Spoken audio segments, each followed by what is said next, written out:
Readings of Almighty God's words on the pursuit of the truth.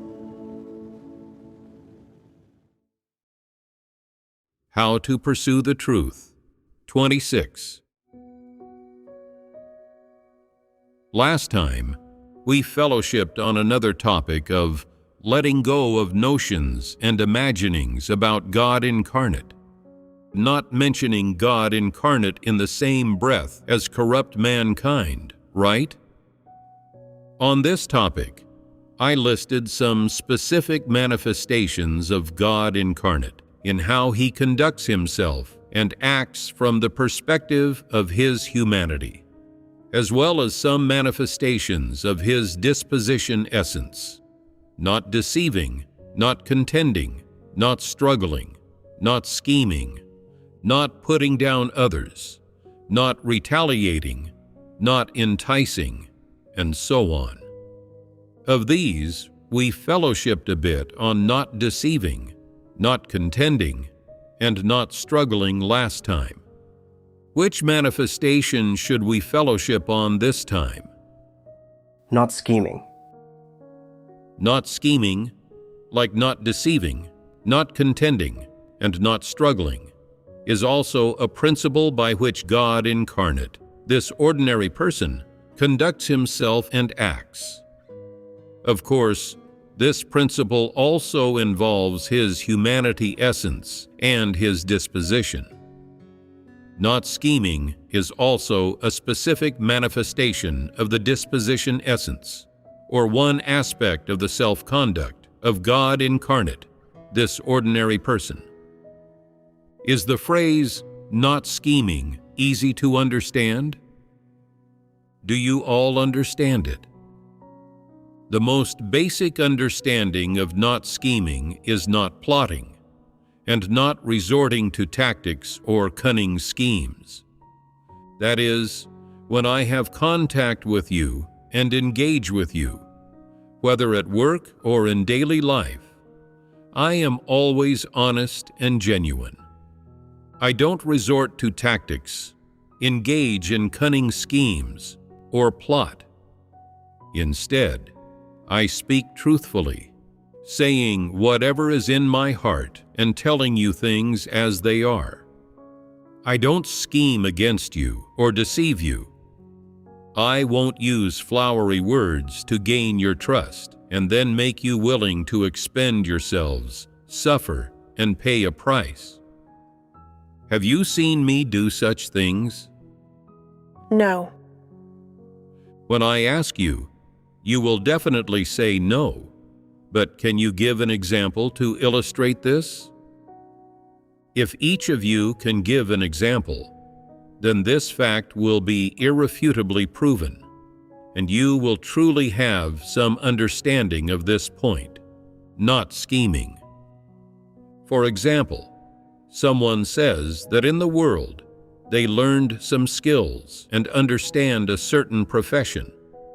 It just so happens that God's house has work or a task involving this profession they learned.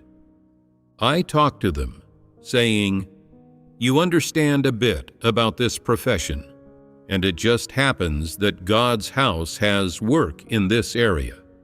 Can you, based on your professional knowledge and according to the rules or principles of your field, do this work well? If you are willing, then this work is yours." Are there any scheming or exploitative words in this? Are there any words which conceal a plot? No. Are you sure there aren't? Sure. Since you recommended yourself and introduced yourself as understanding this profession, and I learned about your situation, I assigned this work to you. If you are willing to do it, and you say, "I accept this from God, I take on this work, this duty," that is, you are volunteering to do it, then you should do it well. If you are unwilling, you can tell me to my face that you don't want to do this duty. Would I force you? According to my principles for treating people, I would not force you. I will absolutely not force a horse to drink, compelling you to do things according to my personal will. I will not make you do things even if you don't want to, or act as if, because I have this identity, my words must carry weight, or they must be like those of an emperor in their definitiveness and unalterableness. I treat people with tolerance. I give you the freedom to choose for yourself. I always arrange work based on the needs of the work of God's house. If there are people with experience in the area or who are knowledgeable in the field that are willing to do the work and can do it better, that's certainly great. If no one understands it, then with the abilities we have, we do as much as we can, to whatever extent we can. That's my principle. If you are assigned to do certain work, but you say, I don't want to do it, I don't like being exploited by people or directed by God's house, I make my own choices, then fine. God's house will not use you. Doing one's duty is something you do readily and willingly. Only when people are willing to do their duty after believing in God can the church arrange work for them. If you are unwilling to do your duty, God's house will not compel you, and even less will I use my identity or status to compel you to do church work. It is entirely through understanding the truth that God's chosen people do their duty and do work. When people don't understand the truth, God's house will not compel or require them to do their duty, and still less will I make people act entirely according to my will.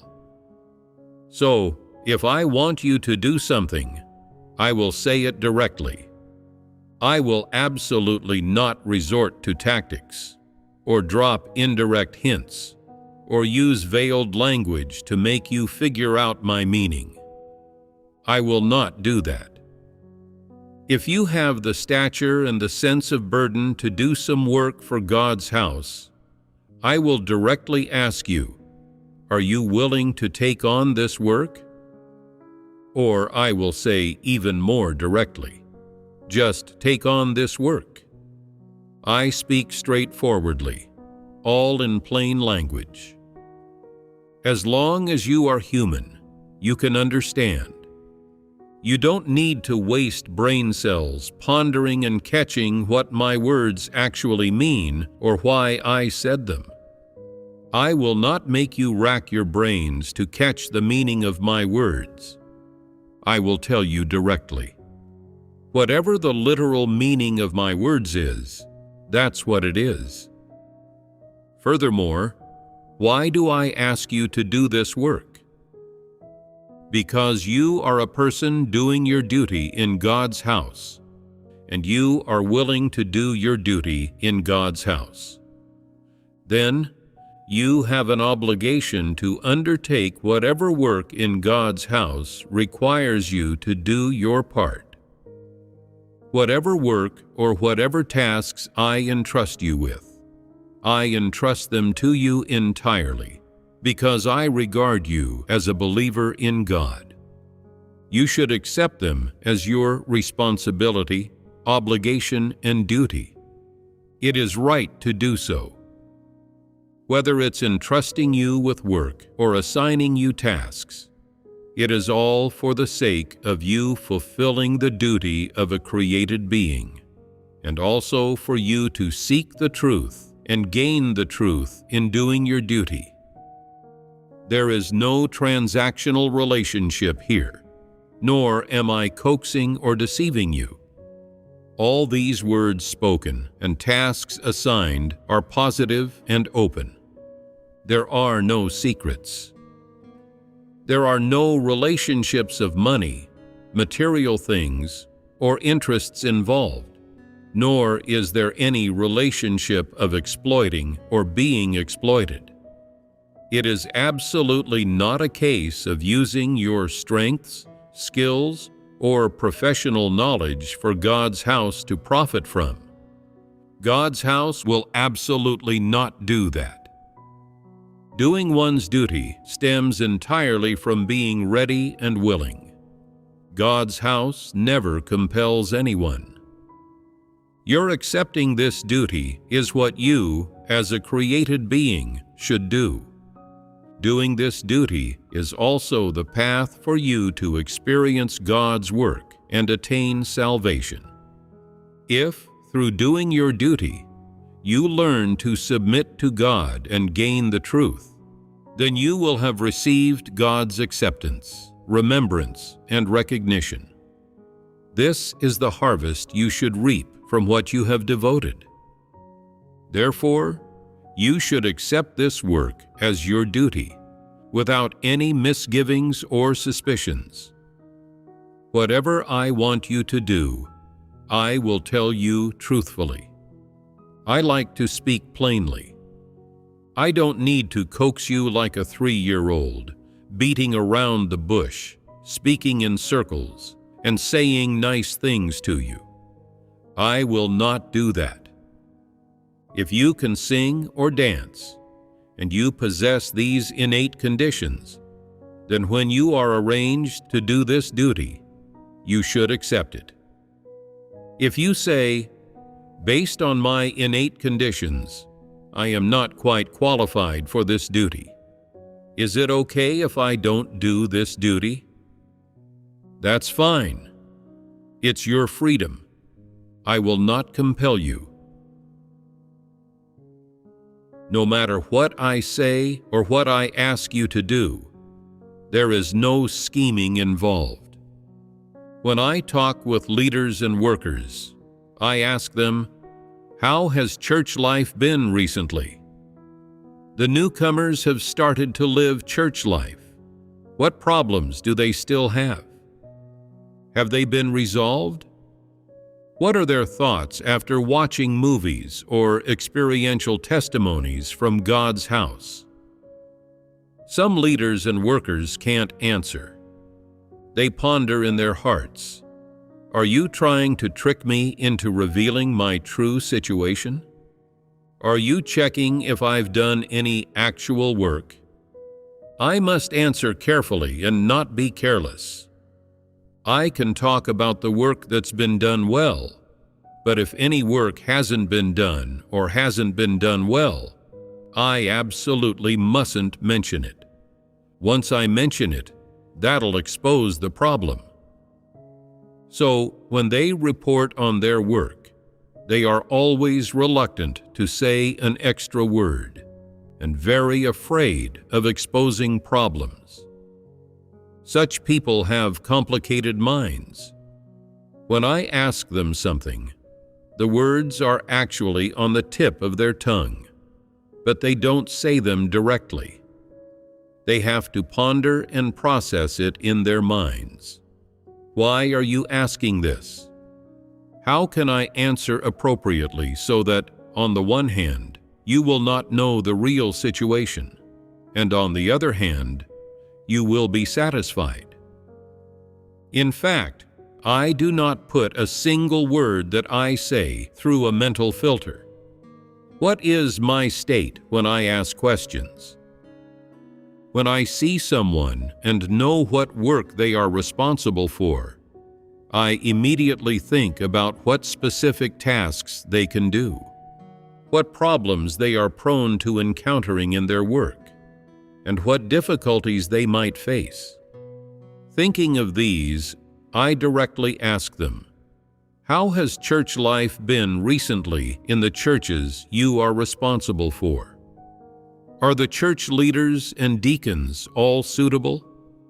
Do the brothers and sisters know how to eat and drink God's words? Do most of them engage in spiritual devotion? Do they learn hymns and dances in their spare time? How is the gospel work progressing?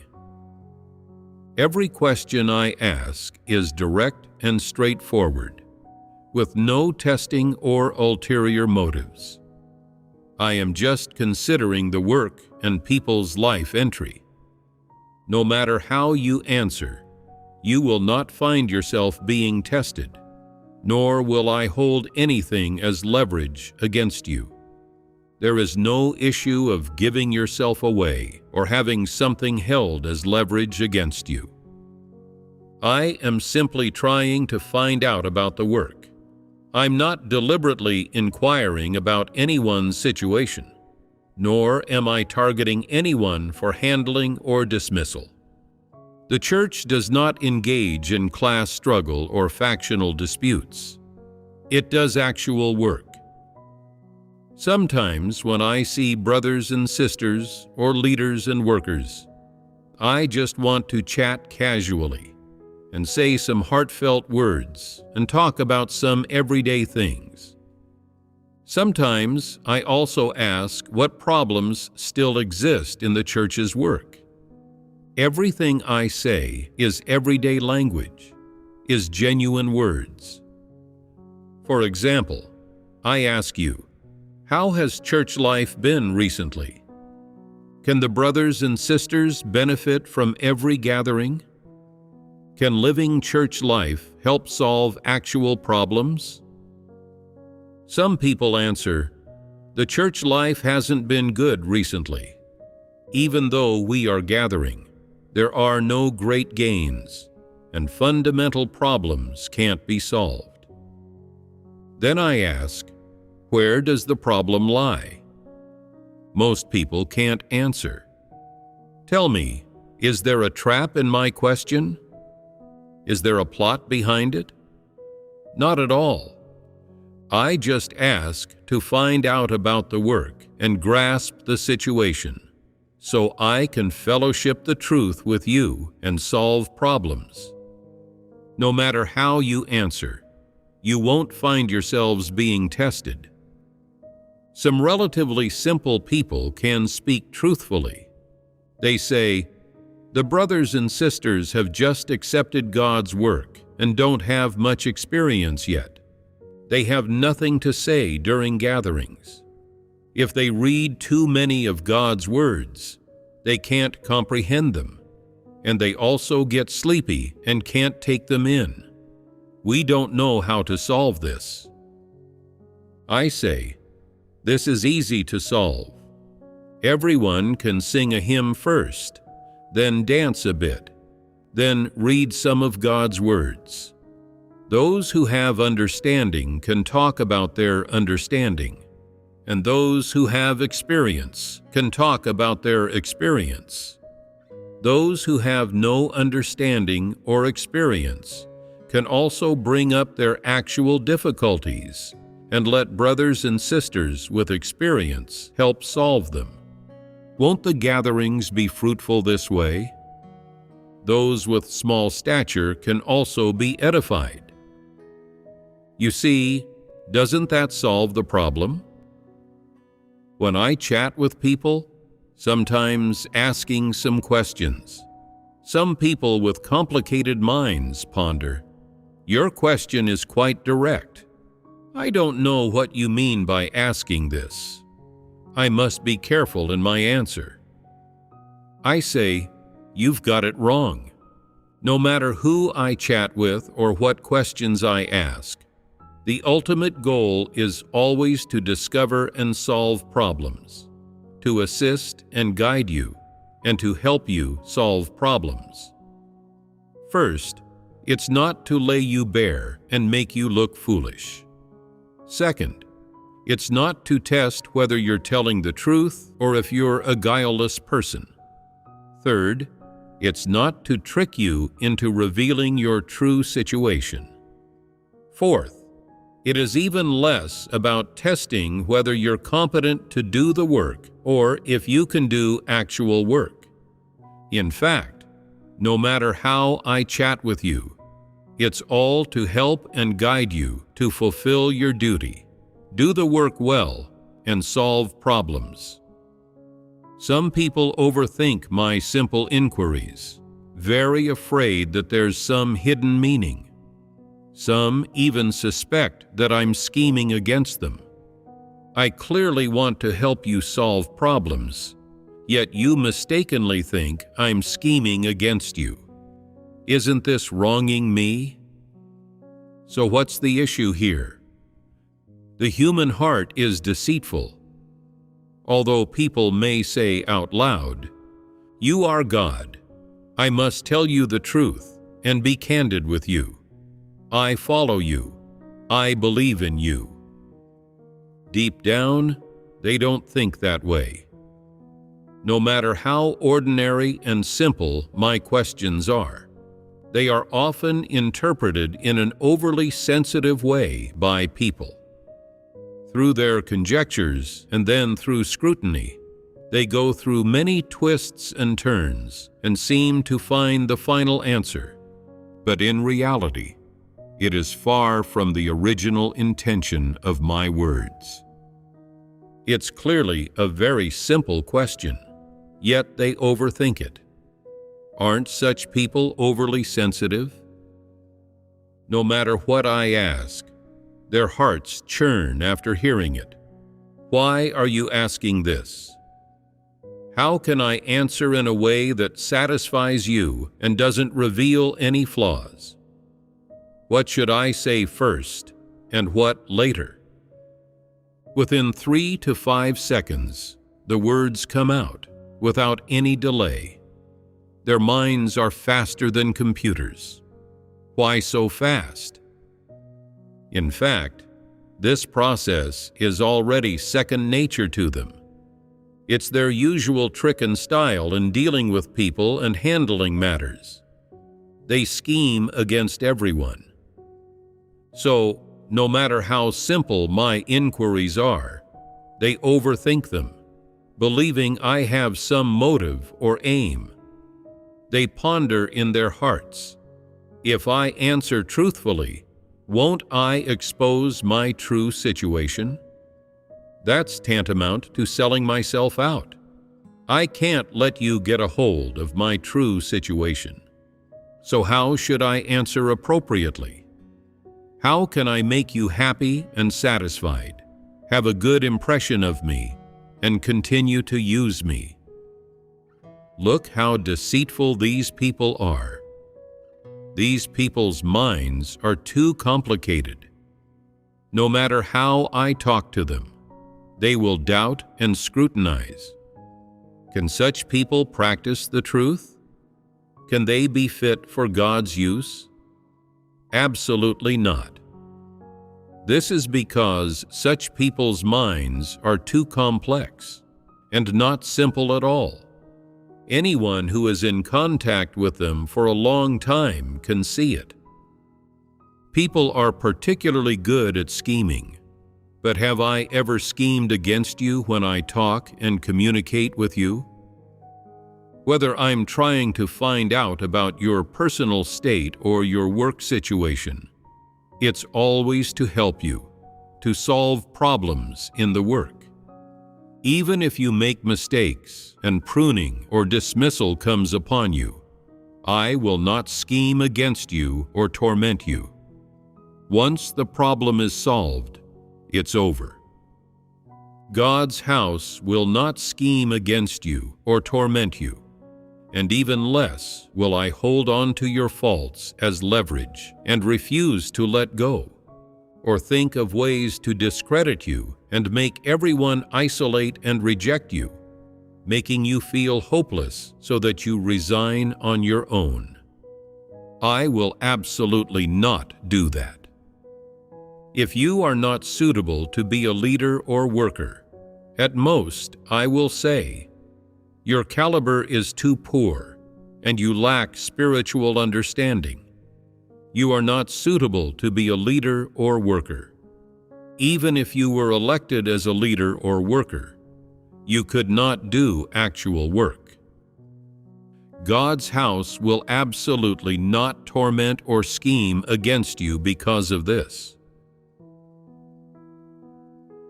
There are principles for the kind of people God's house promotes and uses, and the kind of people it does not use, as well as for which people it cultivates, and which people it does not. It is all based on the needs of the work of God's house.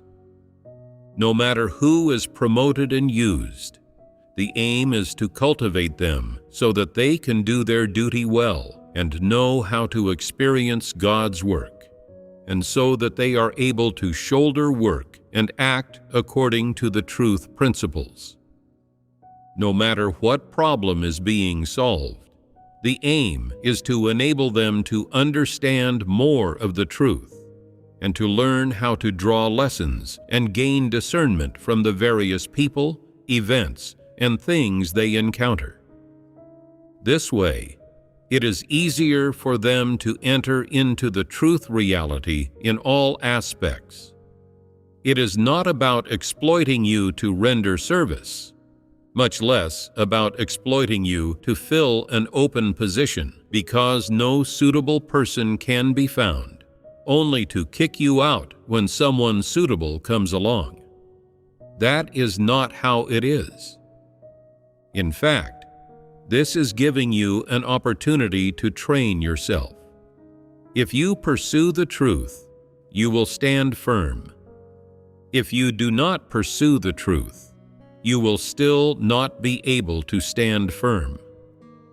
It is absolutely not the case that because God's house finds you displeasing, it will find leverage over you and look for an opportunity to eliminate you. When God's house says it will cultivate you and promote you, it will genuinely cultivate you. What matters is how you strive for the truth. If you do not accept the truth in the slightest, then God's house will give up on you and will no longer cultivate you. Some people, after a period of cultivation, are dismissed because their caliber is poor and they cannot do actual work. Some, during their period of cultivation, do not accept the truth in the slightest, act willfully, and disrupt and disturb the work of God's house, and are dismissed. Still, others do not pursue the truth at all, walk the path of antichrists, always work for fame, gain, and status, and are dismissed and eliminated. These situations are all handled according to the principles of God's house for using people. God's house will still cultivate those who can accept the truth and strive for the truth, even if they commit transgressions by making some mistakes. If it's not someone who can accept the truth, and they do not accept the truth when pruning comes upon them, then they should be directly dismissed and eliminated. Some people say, "Isn't this like milking someone dry and tossing them aside? Isn't this exploiting people?" Tell me, has anyone ever been dismissed, eliminated, or no longer cultivated by God's house because they had no more value left to exploit? Has such a thing ever happened? No. Then under what circumstances does God's house dismiss or eliminate people? God's house only dismisses or eliminates someone when they cannot shoulder the work, or when they cause disruptions and disturbances and do evil. No one is dismissed without a reason. Some have poor caliber and cannot do concrete work. Some possess a certain caliber but do not do concrete work or safeguard the interests of God's house. They do not do the work they are capable of, are unwilling to be concerned with the work of the church and tire themselves doing it, unwilling to suffer and pay a price, and unwilling to offend people. Such people cannot do actual work, so they must be eliminated. It is not appropriate for them to occupy that position anymore. Not only do they impede the church's work, but they also affect the life entry of God's chosen people. In such a situation, they must have self-awareness and quickly resign, letting those who can do actual work take on this work. Some people do not do actual work, yet enjoy the benefits of status, and even cause disturbances and disruptions. They are always worried that the above will discover their problems and dismiss them. So when it comes time to report on their work, they pretend to raise some questions to seek the truth and appear particularly proactive, wanting to give the above a good impression and prove they are people who seek the truth and can do actual work. The above promotes and uses people not based on whether they can speak well, whether they are adept at raising questions, or whether they are quick-witted, but rather selects and cultivates people based on whether they love the truth, whether they pursue the truth, and whether they can devotedly do their duty. There are also some people who not only do not do concrete work or safeguard the interests of God's house, but also cause disruptions and disturbances and betray the interests of God's house. The work arrangements of God's house clearly stipulate what is not permitted to be done and what should be done. Yet they do not implement a single item and even recklessly commit misdeeds. There have been many such people, and they have all been dismissed.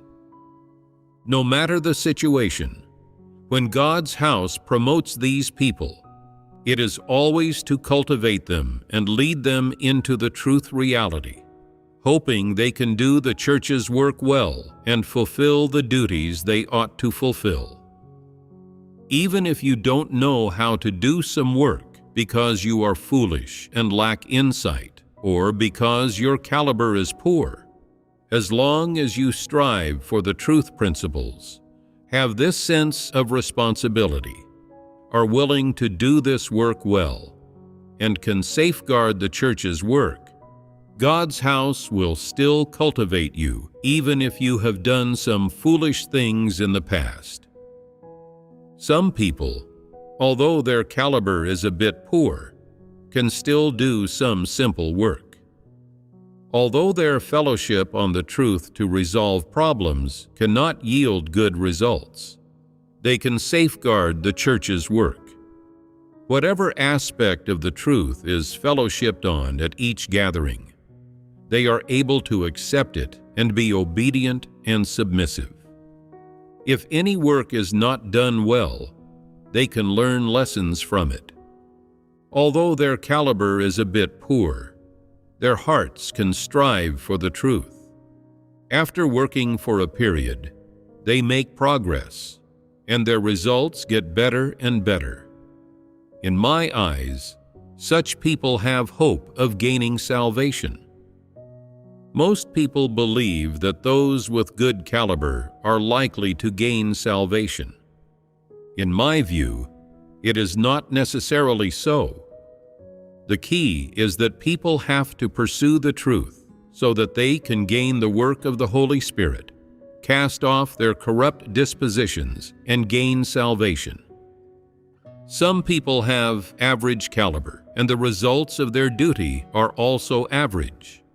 But after years of watering and provision from God's house, they begin to put their hearts into the truth, and they do indeed come to understand some truths. They also gain some practical experiences, can see through some things, and can solve some problems, making more and more progress in church work. This is quite good. Such people are worth cultivating. Although you may not be entirely competent for this work, at the very least, the above has some affirmation for you in doing this work. Tell me, is arranging for people to do a duty exploiting them? No matter how much work you are capable of, or what your caliber is like. Promoting and using you is not exploiting you. Rather, the intention is to use this opportunity to let you train in doing work and to perfect you through your pursuit of the truth and through working hard and shouldering heavy burdens. On the one hand, this is perfecting you personally. On the other hand, it is also accomplishing the work of God's house. You have both prepared good deeds and made gains in your personal life entry. How good is that? That is 2 good results in one move. Some of those who were revealed and eliminated once said, "Are you trying to exploit me to render service for God's house? Not a chance.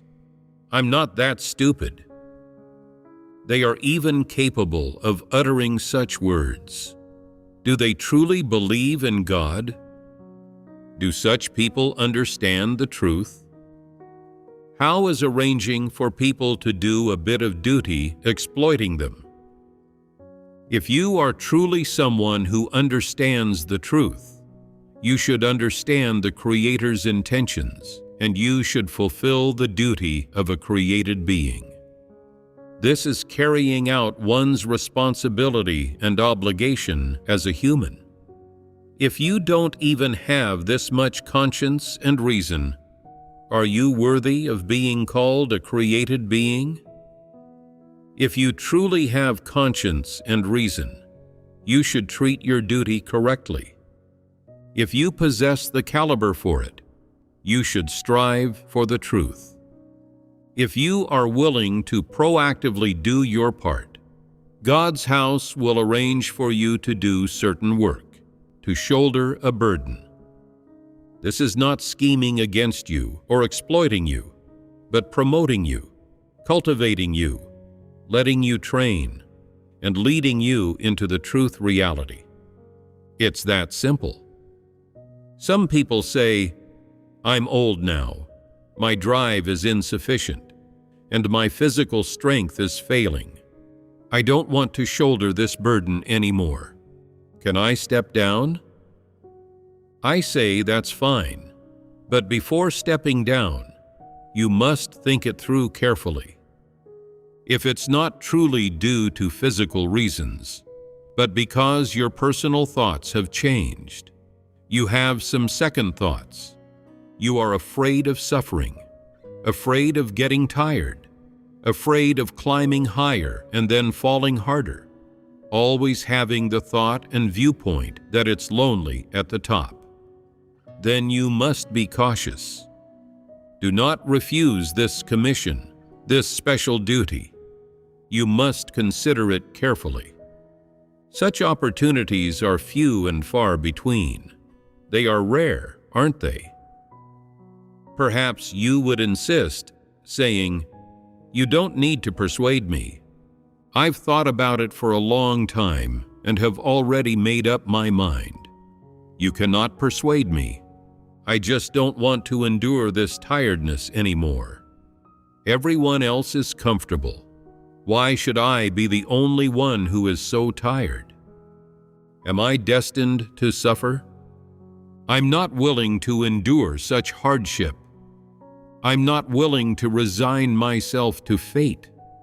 The church shouldn't scheme against me. I'm not the church's slave, nor have I sold myself to the church." You shouldn't continue with these unpleasant words. Saying more will lead to you committing too many sins, and you need to take responsibility for the words you've spoken and the choices you've made. Firstly, you believe in God to gain blessings. You have not sold yourself to God's house. Secondly, if you wanted to sell yourself to God's house would still have to carefully consider whether you have this value, whether buying you would be useful. So if you think God's house is scheming against you and wants to exploit you to render service, you are thinking wrongly, because the standards by which God's house examines people are whether they sincerely believe in God, whether they love the truth, and whether they can obey God's words and submit to God. God's house selects and cultivates people based on these standards. If you think so badly of God's house, then you have no conscience or reason, and you are utterly worthless. Not only will God's house not use you to do your duty, but it will also have to quickly eliminate you, a disbeliever. If you are not a sincere believer in God, you should leave God's house quickly. Do not muddle along in God's house. You do not belong to God's house. God's house does not need such people. Leave quickly.